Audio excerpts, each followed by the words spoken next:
Happy lunch hour, guys. All right. Anybody remember watching the A-Team? Hannibal Smith. I love it when a plan comes together. Jerome Powell and Janet Yellen must be thinking exactly that today. How safe is your job? Numbers came out this morning on March job claims. 90,000 job losses in the month of March. 3 months in, we've lost 270,000 jobs in the United States. This is a good economy, isn't it, Joe? Doing well. Trying to bring down inflation. Let's raise interest rates and let's cut jobs. Okay. It's kind of like communism. On paper, that works. The problem is, this is the plan that comes together. Let's make everything so expensive for people, and let's make sure people don't have any money, and then we can control them. That word keeps coming about over and over and over again out of this administration, doesn't it? Control, control, control.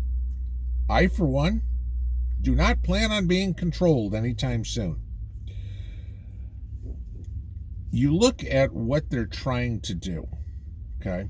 There's an easy way to get inflation under control. Very simple way. Stop printing money. Biden was out, just the other day talking about another, I think it was $90 billion that we're going to give to Ukraine. Where's that coming from? The printing presses, okay? Do we see any federal money going into East Palestine? No. Do we see any money going into Rolling Fork? No. Do we see any money going into Indiana after those tornadoes, or Iowa after those tornadoes, or Kentucky or Tennessee or Missouri or Mississippi? Do we see any federal money going there? Nope. You can take out a loan, though. They'll be happy to let you borrow your own tax dollars and pay it back. But what's the loan to Ukraine? Hey, we're going to pay their pensions. Hey, we're going to pay to rebuild their grid while ours is falling apart. Hey, their cities have been destroyed. We're going to pay to rebuild them. Our cities get destroyed? Nah, we're not going to pay to rebuild those. Americans, you're on your own. That's pretty much the attitude of Joe Biden, okay, and his entire administration. We have to bring the public to their knees. One of these Democrats needs to come out and just publicly say it, that their intent is just to bring us to our knees, to make us so poor that we can't, because you don't have a job, okay, that you can't afford to eat or live or have electricity, heat your house or air condition your house, put gas in your car, do whatever. Can't afford a car, okay, because of inflation, because of their massive spending and massive printing and borrowing of money. This is just enough, okay? This is their plan. It is. If you don't believe me, go read Economics 101, okay? And the difference between Marxist theory and Keynesian theory and capitalism, okay? Go look up basic economics, what they're trying to do. They are trying to crush the American economy. We are seeing countries all over the world detaching themselves from the dollar, okay? The Saudis, the Brazilians, the Malaysians, the Indians, obviously Russia and China, okay, are selling dollars into the market. They don't want to hold dollars. Why? Because the dollar is not what it used to be. It is not a safe haven, a place to put your money. It just isn't anymore. We in the United States really don't have any option. We can't sell dollars because you're not going to go sell your dollars to buy dollars. You're in Mumbai or whatever it is. It's like, okay, sell your dollars and buy rupees, or be in Russia, sell it, buy rubles, or China, sell it and buy yuan, or whatever, wherever you are. Okay, it doesn't make a difference. In the United States, we're kind of screwed, and the government knows that. They are trying. Remember what I've said many, many, many times.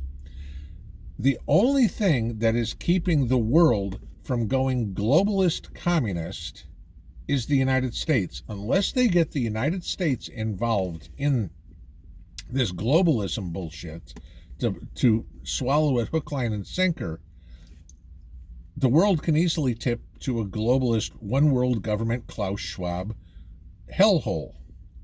The only thing that's protecting us from it is the Second Amendment, and that hasn't come out yet, but we get closer and closer every day as people get more and more pissed every day.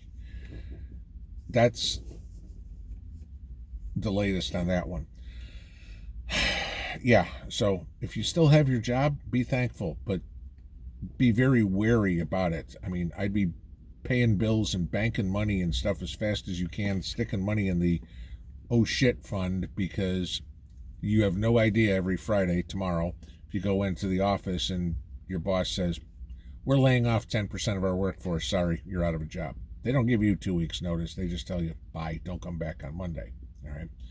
You know, if they do what McDonald's did and tell you, hey, work from home next week, just when you're working from home, get on Monster, get on Career Builder, and start looking for other jobs. Just say it. Okay. One other quick point I want to bring up. This came out this morning, which is very interesting. Trump's indictment, if you guys caught this. Apparently the entire indictment will probably get thrown out. Alvin Bragg violated Trump's constitutional rights. His Sixth Amendment right to know what charges are being brought against him. If you remember his speech, his press conference afterwards, when one of the reporters asked him, you know, you mentioned all these illegal reporting of business, yada, yada, and it has to be attributed to another crime. What's the other crime? And Alvin Bragg said, New York law doesn't require that we state that. Unfortunately, you know, Alvin Bragg, the Sixth Amendment, the federal Constitution of the United States, requires that an accused must know what he's being charged with. And the fact that you did not bring that up in the indictment will probably mean this case is completely thrown out on its face, because there's no way that Trump can mount a effective defense unless he knows what he's being charged with. I don't know if you slept through your constitutional law class or whatever. How in the freak he's a lawyer, I have no clue. Because, you know, finding a man and then go looking for a crime is not exactly what you'd call ethical, moral, or legal. Okay, just giving you that. But yeah, you can probably expect a motion to dismiss come out, I bet within the next few weeks, out of the Trump legal team. First off, I mean, besides all these statute of limitations stuff and everything like that, but for a violation of Trump's constitutional rights. This should be pretty simple. Alvin Bragg is going to be a laughingstock in the legal community for however many more months he holds a law license, because it's practically inevitable he's going to get disbarred. Yeah, there you go. So there's one guy I wouldn't mind seeing losing his job. Make it 90,001. Pinball out.